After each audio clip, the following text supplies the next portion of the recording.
but then aggregate it the right way and then actually present it in something that's digestible for a higher up to understand or your marketer to understand. So yeah, I was all about your presentation again. All right, welcome back from the stretch, everybody. I hope everybody had a good little break. This next speaker I've known my entire life. Really good guy, really intelligent, and he's been in the industry for a while as well too. It's me, and my name is Jacob Curtis. Today I will be talking about personal branding. It's essentially not this slide, and not this one either. But I want to talk specifically about leveraging your personal brand, so actually doing something with your personal brand. So how many of you in here have a personal brand? Raise your hand. It's everybody. If you got a name and you're able to be searched on Google, you have a personal brand, unfortunately. The same way when you had your Gmail account and they said, you know, you already have a Google Plus account? What? So, my name's Jacob. Here we go. Personal branding first needs to be important to you. You need to really care about your reputation online and what people are saying about you. It first became important to me when I did a Google search for my name, Jacob Curtis, back in 2011. The results I saw did not make me very happy. So who was Jacob Curtis back in 2011? Well, as far as jacobcurtis.com was concerned, the top result for my name, it was dedicated to, what you can't really see here is, I used the Wayback Machine to go get a picture of jacobcurtis.com, the old one. You can see here, laser pointer, it was dedicated to the world's cutest baby. Some parents had basically reserved the domain for their child and were posting baby pictures of, if you can imagine here, there was a kid, baby picture of him doing a slam dunk, cutest baby in the world, and I was very furious about that. Because ultimately as a marketer, if I was saying that I could market your business, then I should theoretically be able to market myself as well. So I was able to use my personal brand in this experience to really learn not only social media strategies and such, but also SEO and other things like that as well. So even though I don't agree with this at all, I did agree with one thing here, the world's cutest baby. I mean, come on. Come on, right? Alright, so I can't agree with that. But now, the important thing here is where to start. And it's really about owning your personal brand, building your personal brand, and then leveraging that. Because you can't leverage something that you have not built yet. So I wanted to go through all of these and then give you a brief overview of what this takes. So owning your personal brands means things like, who are you? What makes you unique? This is going to be important if you're somebody who's unemployed, who's looking for a job, as HR directors, and they're not just seeing a resume here, they're now Googling your name. What makes you unique? What makes you stand out? Building your personal brand. So essentially providing something that helps you build a community around you. And then finally, once you've built that community, leveraging that community and your personal brand to generate opportunities for yourself. So let's talk about owning your personal brand. This goes into things like owning your search results. So I, obviously, in 2011, was not owning my search results. So I created a website, jacobcurtis.co. Had to do something, right? From there I started to really blog about everything. I kind of wrote about my favorite spaghetti sauce that I liked. I did a couple blogs about tutorials on social media and such. So I really started there. Next I moved on to owning my social profile. So this goes into things like securing your vanity URLs. So this is like facebook.com/Jacob Curtis. Google, or LinkedIn/IN/Jacob Curtis. These type of things. The important part here is that you might not be the only person with your name. Luckily, I have a couple years on this Jacob Curtis baby, so it's going to be a little bit of time before he's online competing against me. But essentially, with all the new platforms coming out, Meerkat, Periscope, Pinterest, all of these new ones, it's really important to get on there first, not necessarily start using that platform, but just secure your name so that you don't have to compete against somebody else. Own your face. You better own your face. And this goes into things like having a recognizable profile picture that you can use across the web.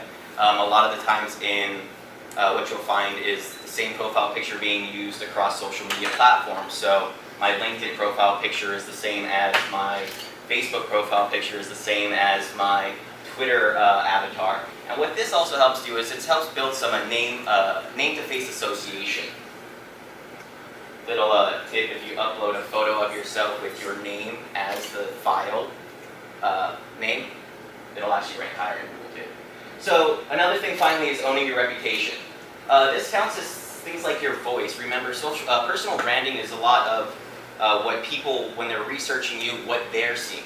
So when I say voice here, I don't care if you're very professional on LinkedIn. If you curse like a pirate on Twitter, there's definitely going to be some discrepancies there that will not be a consistent voice that you're going to want to portray professionally.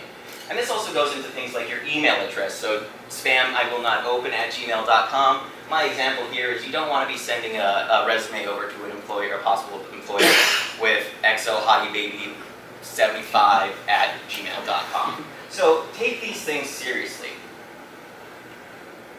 And finally, owning the conversations about you. Now, we're not celebrities here, that's your mark, of course, but you're not really going to have to worry too much about people talking about you online until you kind of get to that tier of where people are talking or interviewing you. So at the very minimum, set up Google Alerts for your name. This will help you find those conversations going on about you, and also, it's pretty funny when you see mug shots of other people too with your name, because you're like, great, that's not me. So finally, let's go on to building your personal brand. So we thought, and this goes into, really you have three choices. I've been doing this for the last, building my personal brand for the last 4 years now. And what I found as a digital marketer is you only really have three choices. There's a curation side, where you can be a curator. This essentially means you consistently source and share relevant content with your audience. There's the creation side, where you're the creator, who consistently creates and shares unique, relevant content with your audience. So instead of sharing other people's content, you're creating and sharing your own. And then there's essentially what I would like to say is a hybrid, and this is kind of what I consider myself to be. And that's a create and curate mixture. So you're not only creating your own content and providing value and your own insight, but then you're able to curate and share other people in your industry's content as well too. And that also really helps with building those relationships with those individuals as well. If you look at the typical 80-20 structure of 80% other people's content, 20% your content, just because you don't want to be broadcasting your business and your stuff all the time, I'd like to kind of break it down to a 60-20-20. And that does add up to 100, we're good there. So 60% being curating other people's content. That's still going to be a major factor in building your personal brand and those relationships as well. The other 20% would then be your content. And then the final 20% would be taking that time to actually engage and follow up with those people who are in your community, who are responding to your content. This, I feel, is a big factor in a big missing point of what people do is they curate really well and they create their own content. There's really no follow-up there that builds anything other than, hey, thanks for the share. So the hybrid personal brand building breaks up into 4 C's. Create, so find a niche and do it better. Yes, everybody says this, it's kind of very top level of just find something and do it better. But really, what you need to do is that exactly. You need to do it better. You need to contribute. So this means engaging with your audience online. For example, my main channel that I engage and build my personal brand on is Twitter. So things like engaging on Twitter, guest blogging for other blogs, commenting on posts, whether it's Mark's blog or any other blogs. If you're trying to build that connection with that person and build your personal brand, doing these small little things like contributing are going to be a big factor and kind of rise you to the top of somebody who's just broadcasting and not really participating. Next, you're going to want to compare. That doesn't necessarily mean tracking your progress against somebody else that's, I'm competing against, he's probably like 10 or something now. But this means tracking your progress for yourself. It's good to set goals and compete against other people, but when it comes to your personal brand, tracking your progress just really means finding something that you can create and do it better, but making sure that you're not just spinning your wheels and not making progress. And finally, commit, which is one of the most important parts here. And so when you're committing, I'm talking about committing to the relationships you'll be forming. Before I met Mark today, he was just a person that I followed with a profile picture and great content that he would share. Content shop's amazing. But ultimately, you also need to commit to a frequency. So if I say that I'm blogging weekly, and I'm telling my audience I'm blogging weekly, you're setting that expectation for them, and you need to commit to that. So for example, what I did essentially is I found a niche and I did it better. And I found one of the most saturated niches? Depends on the country. Thank you. Well, we're in the middle of the sea right now, so we'll just stick with what I'm saying. Basically creating how-to tutorials on social media. You can't get much more competitive than that. Essentially what I did now was I found people doing this already. However, I didn't find anybody creating videos off of it, as well as embedding them in their blog, as well as putting a professional polish on it and really branding it out. More importantly, including your face and a personal brand here. So for example, this is what I started to do. I changed my blog from writing about my favorite spaghetti recipes and all this other random stuff to focus specifically on how-to tutorials. This way it helped actually manage my audience's expectations, because they knew if they subscribed to my RSS feed or email list that I wasn't going to slam them with spaghetti sauce recipes, but tutorials consistently. Building relationships. There's really only a few steps you have to do this. You have to become a fan first. So you have to basically pick 2 or 3 industry role models. When you're building your personal brand, you can get very scattered and trying to connect with everybody at once, and really ultimately, was it Dunbar's rule of 150 people or something like that? You can't make friends with everybody. So when it comes down to this, and as I'm talking, this is essentially what I did, is I picked 2 or 3 role models. I began engaging with them, commenting on their blogs, retweeting their tweets. It was awesome. They started to actually connect with me on Facebook and send me Facebook friend requests, which is really interesting. Another thing with building relationships is it does take time. You do need to be patient here. It's not something where I would retweet Mark once and then expect him to feature me on his blog just because I did that. You really need to start small. When I was first starting with maybe 100 or so Twitter followers, I wasn't going after the big names and the big blogs trying to write for them. And more importantly here, be consistent.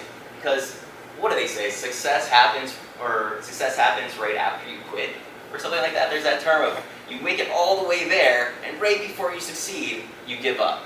So be consistent and keep pushing through.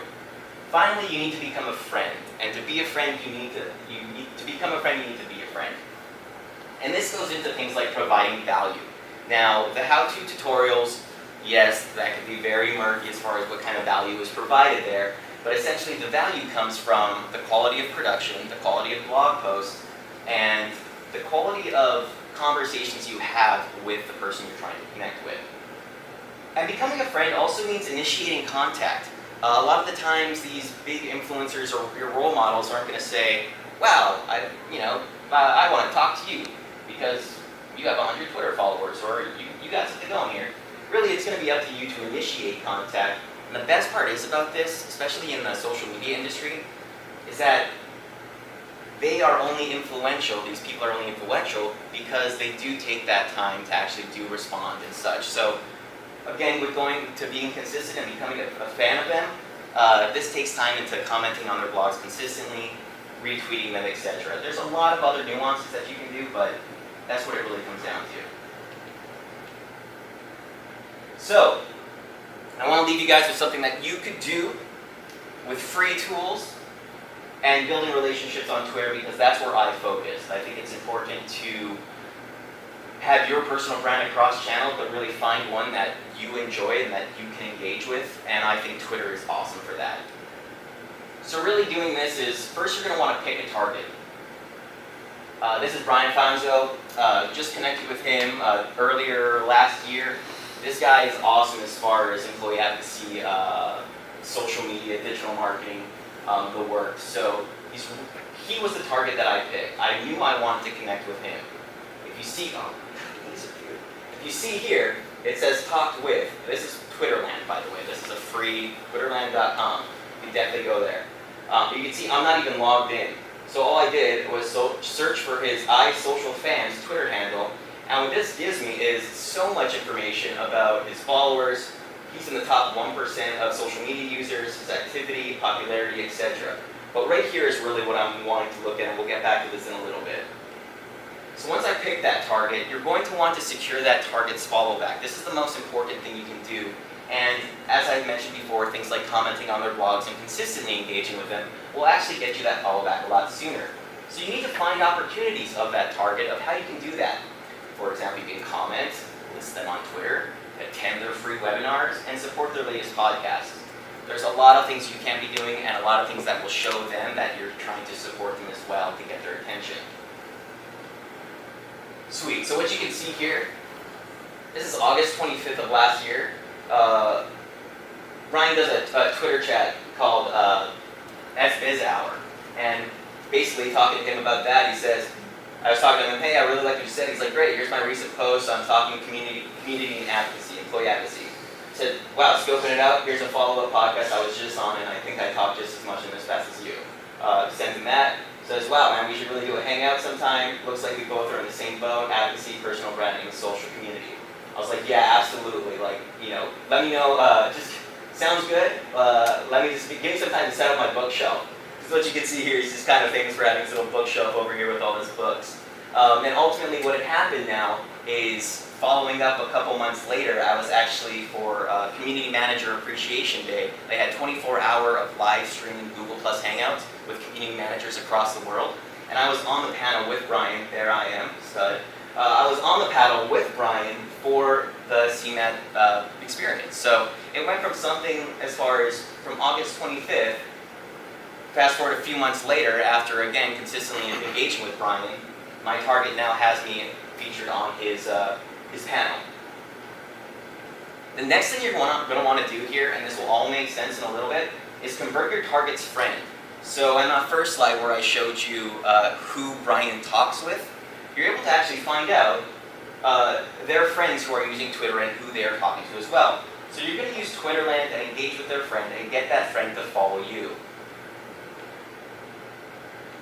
And don't make your PowerPoint presentations in Google Slides, because you have to click a little bit more to get that transition to go through. So what you can see here is this is going from the homepage of Twitterland. You click on network and who Brian's been talking to, and you'll see these people brought up. Now I know Rachel because she co-hosts SBiz Hour with Brian, so I felt, well, it might as well just go after that target as well too. So I started to engage with Rachel. She ended up following me. The next step here is more cosmetic, and this is displaying social proof. Social proof can be anything from your Twitter account, how many people follow you. If you blog for a particular publication and you're a contributing author, you can put a badge that says you contribute to them. Essentially, they're just visual cues. On Twitter, this means going through your pinned tweet, having a clear bio, professional profile picture, quality content sharing, and this is mostly cosmetic. But this all goes into social proof. And what this looks like,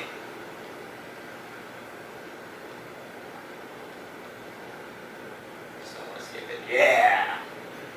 So, this is the psychology, right? This is the total purposeful cosmetic changes that I did to my account prior to going to our next step 5. But displaying my social proof. So what you can see here is Brian now follows me, Rachel now follows me, and this is what everybody sees when they go to my Twitter profile now, right? Also, I have my pinned tweet from Cloud Talk, another chat that Brian's in. This is all on purpose. I don't have this up all the time, but I have this up for the next step, which is essentially going to be finding targeted followers. So one of the best ways to grow your Twitter audience is by following other people who are interested in you or interested in the things that you are interested in. That whole social proof is used to then get those people to follow you back because it's telling them Rachel and Brian already like Jacob as well too. It's almost an introduction. So what you'll use is, see I got some data here too. I got some data.